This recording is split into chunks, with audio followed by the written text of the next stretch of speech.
The Nexus Combat Amphitheater floated in the void between three dying stars, because apparently nothing screamed civilized dispute resolution quite like hosting Bloodsport in the cosmic equivalent of a haunted graveyard.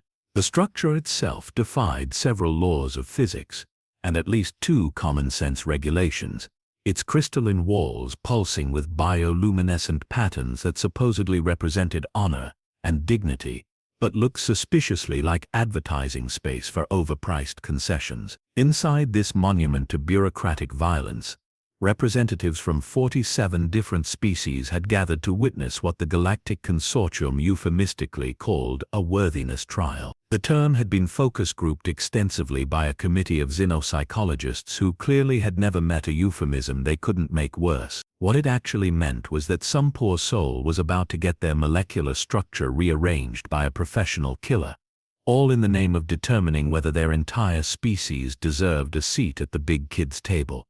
The consortium's logic was beautifully circular in its stupidity. If your species could produce a warrior capable of surviving 30 minutes against their current champion, congratulations, you were evolved enough for interstellar politics. If not, well, enjoy another century of being treated like the galactic equivalent of a chihuahua wearing a tiny sweater. Adorable but hardly intimidating. Overseeing this spectacle was Sub-Administrator Vexthul, a being who resembled what would happen if a praying mantis had an unfortunate encounter with a filing cabinet and somehow developed a superiority complex. His chitinous exoskeleton gleamed with bureaucratic polish as he reviewed the evening's paperwork with the enthusiasm of someone who genuinely believed that proper documentation could make state-sanctioned murder seem respectable. Contestant designation: human. Classification: mammalian biped. Threat assessment: negligible. Vexthul announced through his translator, which had been programmed by someone with a particularly sadistic sense of irony, to make every species sound vaguely disappointed in themselves. Estimated survival duration: 47 seconds, margin of error plus or minus 12 seconds. The crowd stirred with what passed for excitement among beings who considered ritualized violence a form of high culture. In the VIP sections made of some impossibly expensive material that probably required the extinction of at least one star system to acquire, various dignitaries leaned forward in their specially designed seating. The consortium had spent considerable effort ensuring every species could attend comfortably, which meant the amphitheater looked like the universe's most expensive medical supply warehouse. Through the atmospheric processors walked Earth's newest representative. If central casting had been looking for someone to play least likely galactic champion, they couldn't have done better. She stood roughly 5.5 feet tall with the kind of unremarkable build that suggested her most strenuous daily activity involved reaching for things on high shelves. Her dark hair was pulled back in a practical ponytail, and she wore what appeared to be standard-issue human military fatigues that had seen better decades. The betting pools, managed by the Zephyrian gambling syndicate with their characteristic attention to profit margins that would make loan sharks weep with envy, had already closed most wagering options. The shortest odds were on whether she would last long enough for the champion to work up a proper sweat. The longest odds, offered more as a joke than genuine possibility, were on the human actually winning, currently sitting at roughly the same probability as the heat death of the universe being postponed due to paperwork errors. "Look at that thing," wheezed Ambassador Grexonol, whose species had evolved from something that looked like an angry mushroom with commitment issues. "Are we certain it's actually their warrior caste? Perhaps there was a translation error, and they sent their food preparation specialist instead." The champion, meanwhile, occupied the opposite end of the probability spectrum, and most of the available space in his preparation chamber. Korthak the Undefeated belonged to the Vorthani, a species whose idea of conflict resolution involved seeing who could punch the hardest, and whose concept of diplomacy was limited to deciding whether to use their left or right fist first. Standing nearly 8 feet tall and built like a mountain that had decided to take up bodybuilding, he possessed the kind of casual destructive capability usually reserved for natural disaster. His species had held the championship for the past 73 trials, which had given them a comfortable seat on the consortium council, and the kind of diplomatic immunity that came with being able to reduce most problems to their component atom. Korthak himself had personally ended the hopes of 17 different species, though ended was putting it diplomatically, since what remained of his opponents typically required specialized cleanup crews and grief counselors. The human, apparently oblivious to the statistical impossibility of her situation, completed her pre-fight inspection with the methodical thoroughness of someone checking items off a grocery list. She tested the arena's gravity generators, examined the energy barriers, and spent an unusually long time studying the environmental control. Her movements suggested someone who understood that in unfamiliar territory, the difference between life and death often lay in the details everyone else considered unimportant. Vexthal's mandibles clicked with bureaucratic satisfaction as he reviewed the final preparation. Everything was proceeding according to regulation, the proper forms had been filed in triplicate, and the consortium's reputation for fair and impartial species evaluation would remain intact. That this fairness involved watching smaller beings get systematically dismantled by larger ones was beside the point.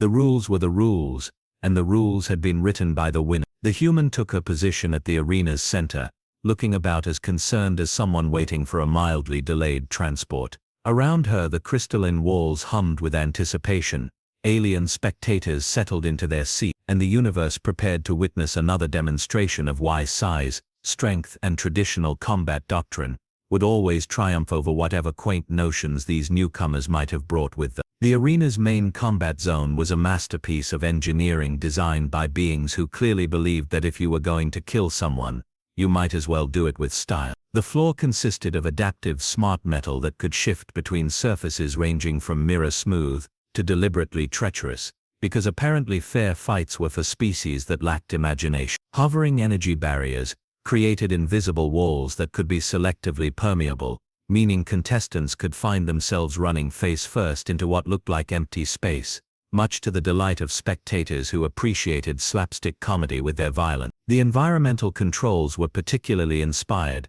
capable of simulating everything from Arctic tundra to molten hellscapes within seconds. The consortium's engineers had thoughtfully included atmospheric processes that could adjust oxygen levels, gravity fields, and even introduce trace toxins for that extra challenge that separated true warriors from mere survivors. It was the kind of thoughtful attention to detail that came from having too much technology and not nearly enough common sense. High above in the commentary booth, which was shielded by enough protective barriers to survive a direct hit from a small moon, the evening's broadcast team prepared to document what they expected to be the shortest trial in recent memory. The primary commentator was a hegemony representative, whose species had evolved from something that looked like an overly ambitious jellyfish, with delusions of grandeur. His partner, a crystalline being from the Nexus worlds, vibrated at frequencies that translated roughly to barely contained excitement, mixed with professional disappointment, at the anticipated brevity of the entertainment. Honored viewers across the known galaxy, the jellyfish thing began, his translucent body pulsing with bioluminescent enthusiasm. Tonight we witness another species attempting to prove their worthiness for consortium membership, through the time-honored tradition of not getting immediately obliterated by our champion. His crystalline colleague chimed in with harmonics that sounded like wind chimes having an existential crisis. The betting pools have already closed on most standard wagering options, with the syndicate reporting that 97% of all bets are on variations of how quickly this will end, rather than if it will end. The remaining 3% appear to be charity bets placed by beings with more compassion than sense.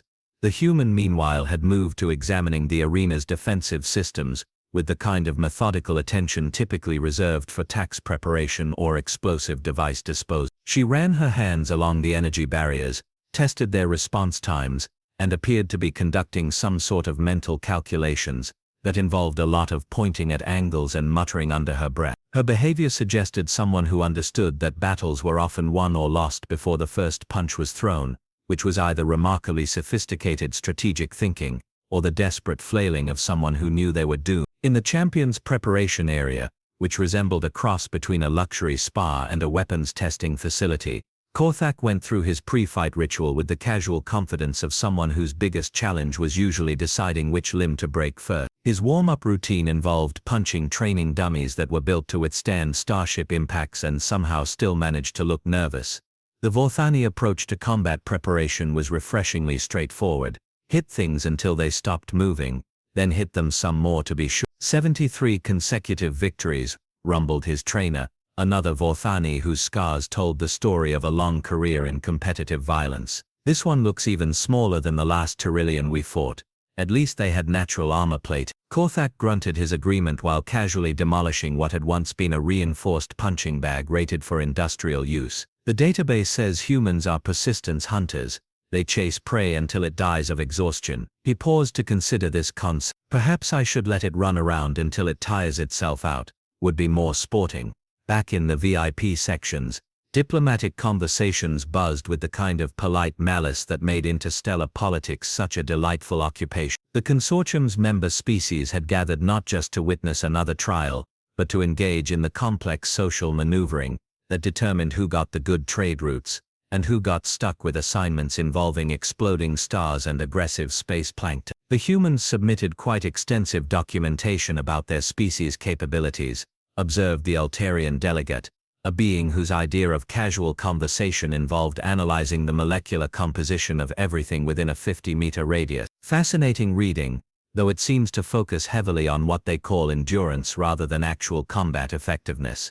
Ambassador Grexinol's fungal mass rippled with what passed for amusement among his species. Endurance is admirable, but hardly relevant when your opponent can reduce you to constituent atoms within the first few seconds. Perhaps they excel at lasting longer while being destroyed. The arena's artificial intelligence, a consciousness that had achieved sentience and immediately regretted it, ran final diagnostics on all systems while privately wondering how it had ended up supervising sanctioned murder for entertainment. Its sensors tracked both contestants' vital signs, combat readiness and probability matrices, with the kind of precision that came from having calculated the odds of survival for hundreds of previous challenges. The data was depressingly consistent. Larger beings with more obvious weapons systems tended to continue existing longer than smaller beings with questionable tactical choices. In the final minutes before the trial began, the human completed her examination of the arena and took position at the designated starting point, with the calm demeanor of someone who had either achieved perfect zen or complete resignation to their fate. Her breathing remained steady, her stance was relaxed, and her expression suggested someone who had found the whole situation mildly interesting, rather than terrifying. The champion, meanwhile, had begun his approach with the inevitable momentum of a geological process. Each step sent vibrations through the smart metal floor that registered on seismic sensors. His weapons systems powered up with sounds that resembled a factory full of angry machinery, and his natural armor plating shifted into combat configuration with the kind of mechanical precision that usually required industrial equipment.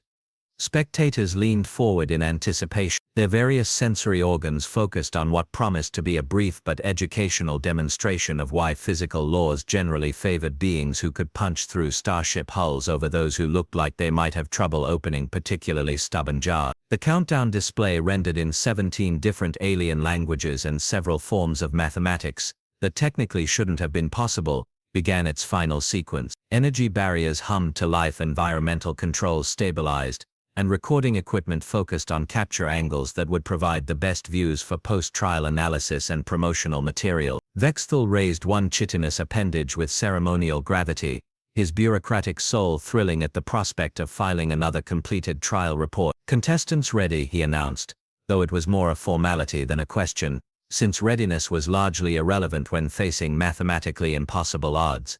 "Let the worthiness trial commence in 3. The arena fell silent except for the ambient hum of technology preparing to document another brief lesson in applied physics and species hierarchy.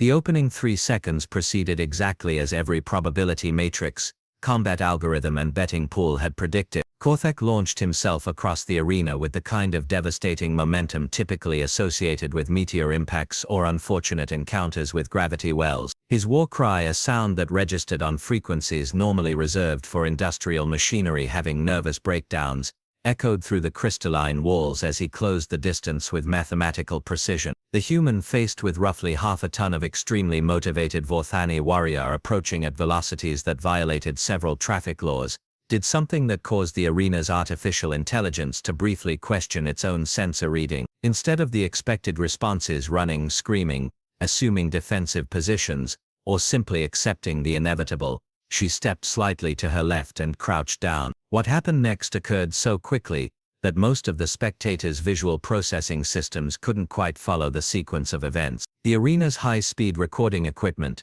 designed to capture combat footage for later analysis and promotional materials, would later require extensive review to determine exactly how the laws of physics had been so thoroughly insulted. Korthak's charge, which should have connected with devastating effect, instead found empty space where a small human had been standing a microsecond earlier.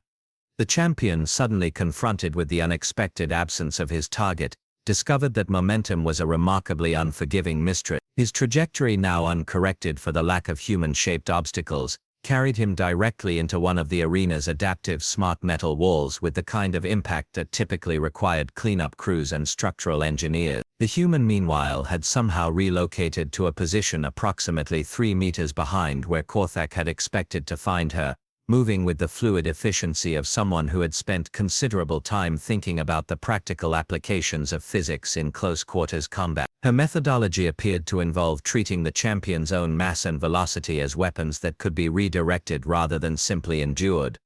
In the commentary booth, both announcers experienced what could charitably be described as professional confusion mixed with existential crisis. The jellyfish thing's bioluminescent patterns shifted through colors that didn't have names in most languages, while his crystalline colleague produced harmonics that sounded like mathematical equations, arguing with themselves. The human appears to have relocated, the primary commentator observed, his voice carrying the tone of someone describing something that shouldn't have been possible according to basic reality. Our senses indicate this occurred through what can only be described as extremely aggressive application of spatial awareness, combined with what our combat analysts are tentatively classifying as creative interpretation of gravitational constant. Korthak, extracting himself from what was now a Vorthani-shaped impression in the arena wall, turned to face his opponent with an expression that suggested someone whose worldview was undergoing rapid and unwelcome revision. His natural armor plating had absorbed most of the impact, but his pride had sustained considerably more damage.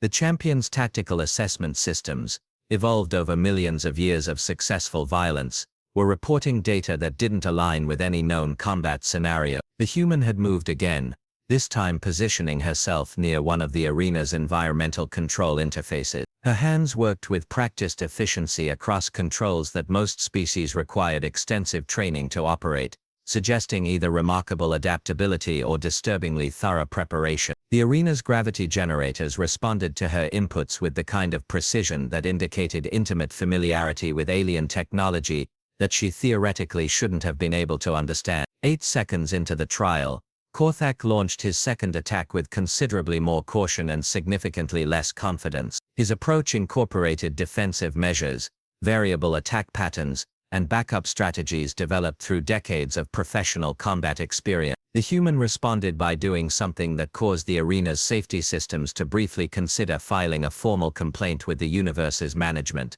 She had somehow converted the arena's own defensive barriers into a complex three-dimensional maze that existed in a state of constant flux. Energy walls appeared and disappeared with timing that suggested either supernatural intuition or access to the arena's control systems that definitely wasn't supposed to be available to contestants. Korthak found himself navigating obstacles that materialized directly in his path, while his opponent seemed to move through spaces that shouldn't have existed.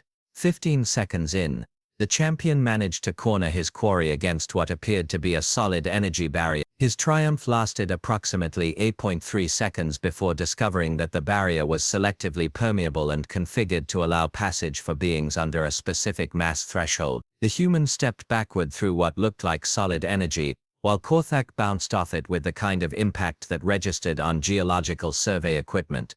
The spectators, whose collective understanding of combat had been developed over millennia of observing larger beings defeat smaller beings through the straightforward application of superior force, were experiencing what xenopsychologists would later classify as paradigm shock with aggressive reality denial symptoms. Conversations in 47 different languages, all seemed to be variations on the same theme.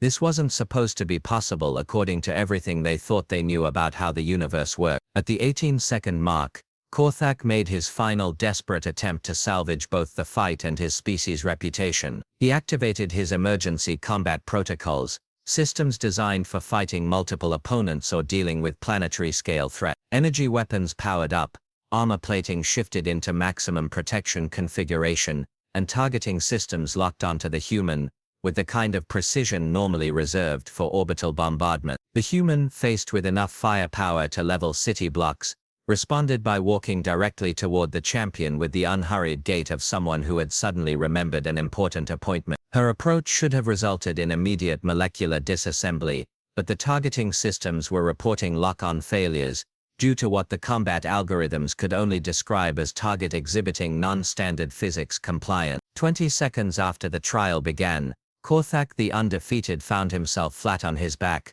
completely unconscious, with his weapons systems powered down and his armor plating retracted into non-combat configuration. The human stood over him with the satisfied expression of someone who had just solved a particularly engaging puzzle, completely unharmed and showing no signs of having participated in what was theoretically a fight to the death. The arena fell into the kind of silence typically associated with the moments immediately following natural disasters, or the heat death of stars. Even the ambient machinery seemed to have stopped humming, as if the technology itself was trying to process what it had witnessed. The arena's artificial intelligence, after running comprehensive diagnostics on all sensors and finding them functioning perfectly, submitted what would later become famous as the most confused combat report in Galactic history.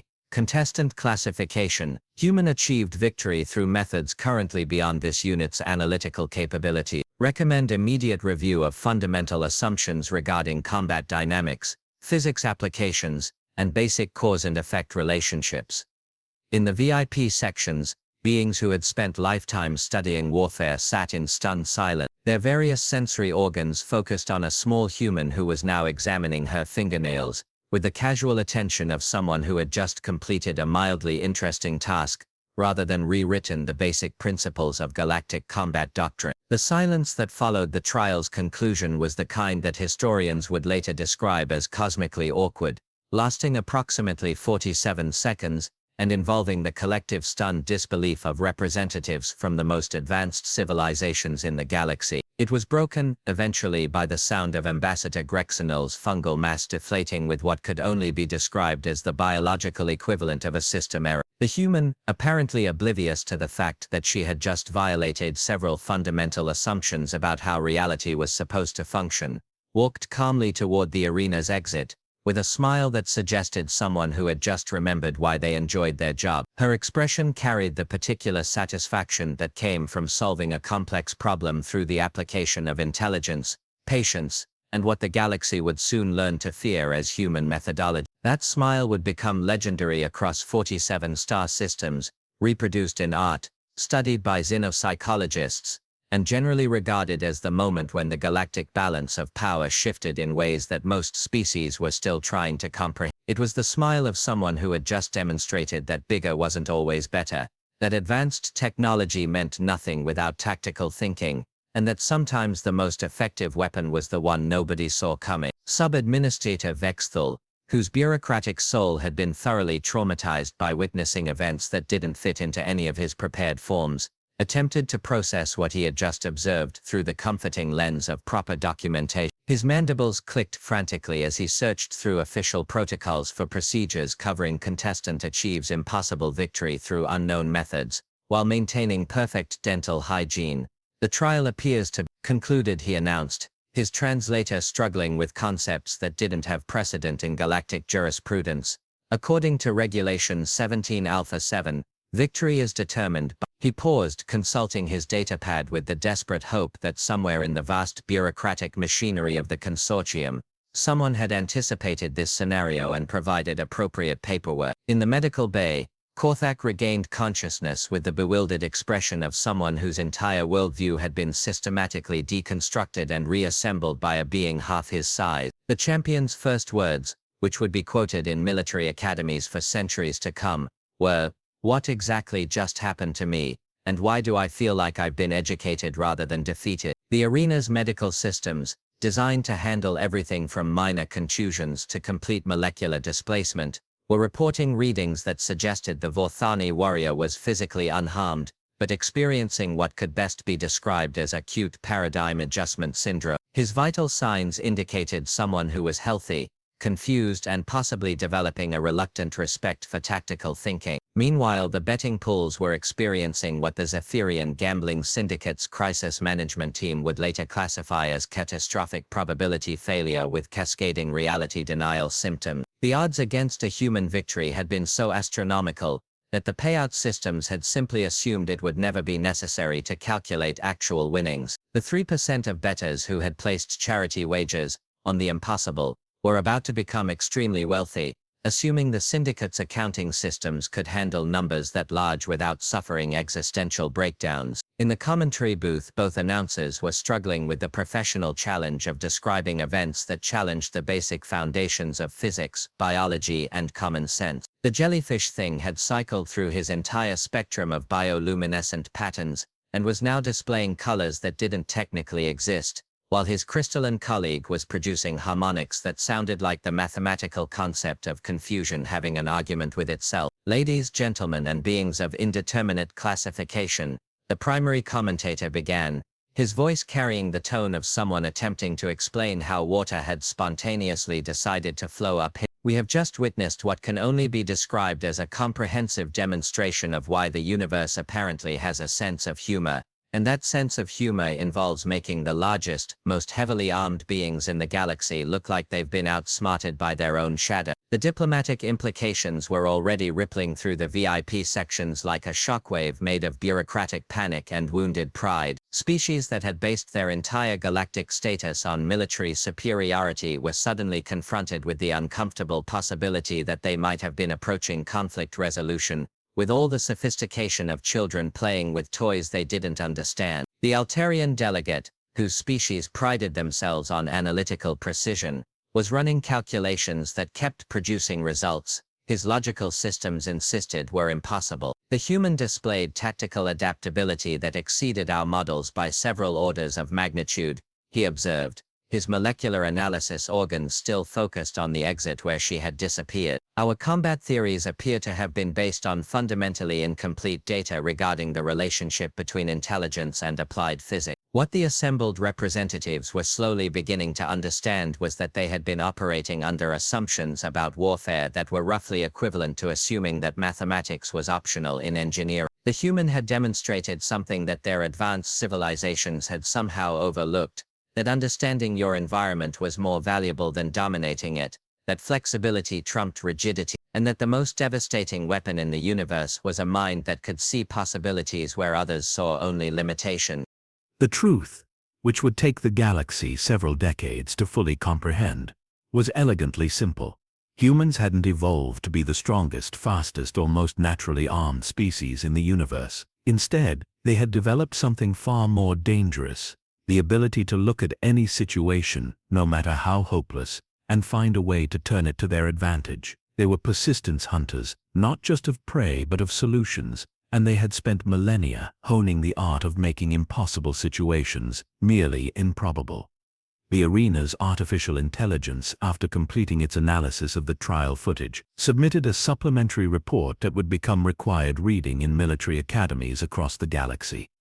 Recommend immediate revision of combat doctrine to account for species that treat environmental constraints as tactical opportunities rather than limiting factors. Also recommend investigation into human educational systems that apparently produce individuals capable of comprehensively outthinking technology designed by species with significantly larger cranial capacities. As news of the trial results began spreading across the galactic communication networks, the initial reaction was universal disbelief, followed by frantic requests for combat footage review. Within hours, military strategists from dozens of species were studying the recordings with the kind of desperate intensity usually reserved for beings trying to prevent their own extinction. The human, meanwhile, had returned to her quarters and was apparently engaged in what her species called relaxing, which seemed to involve consuming a beverage made from fermented plant matter while reading what appeared to be recreational literature. Her vital signs indicated someone who was perfectly calm, mildly satisfied, and completely unaware that she had just triggered the most significant shift in galactic military thinking since the invention of energy weapons. The final irony, which would become apparent only years later when Earth was granted full consortium membership along with a permanent seat on the Strategic Council, was that the galaxy's most advanced civilizations had created a test designed to identify species capable of sophisticated warfare. They had succeeded beyond their wildest expectations, but the sophistication had come from a direction they had never thought to look.